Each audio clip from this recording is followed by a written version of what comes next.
అందరికీ నమస్కారం. నా పేరు గణేష్ మహారాజ్, మహాదళ వ్యవస్థాపక అధ్యక్షుడిని. ఈరోజు ఛత్రపతి శివాజీ జయంతి అనేది ఒకరి సొత్తు కాదు. దేశంలో పుట్టిన ప్రతి ఒక్కడు ప్రతి రెస్పాన్సిబిలిటీ తీసుకొని జరిపే ఒక పెద్ద పండుగ. ఈరోజు భారతదేశంలో అందరూ బ్రతికున్నారు. అందరూ ఇలా హిందువులకు ప్రతి ఒక్కరు ఇలా భేదాభిప్రాయాలు లేకుండా కలిసి ఉన్నారంటే దానికి కారణం ఛత్రపతి శివాజీ మహారాజ్. దీంట్లో కులము లేదు, మతము లేదు.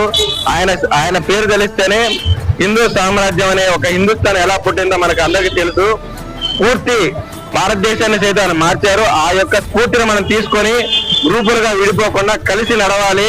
ఛత్రపతి శివాజీ విగ్రహం ఉందంటే అక్కడ ఎలా ఉంటుందంటే ఐక్యత ఎలా చెలరేగిందంటే మనకి గతంలో కానీ ఉన్న చుట్టుపక్కల ఉన్న రాష్ట్రాల్లో కానీ మనం చూడొచ్చు. ఆ యొక్క స్ఫూర్తి కలిగించి ఐక్యమత్యంగా ప్రతి ఒక్కరికి ముందుకెళ్ళాలి.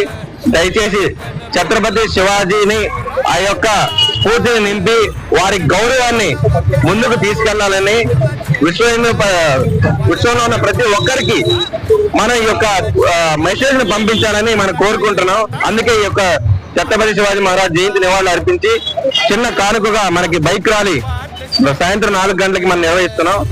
ఈ కార్యక్రమాన్ని జయప్రదం చేసిన అందరూ వచ్చినట్టు హిందూ బంధువులందరికీ ధన్యవాదాలు. నమస్తే.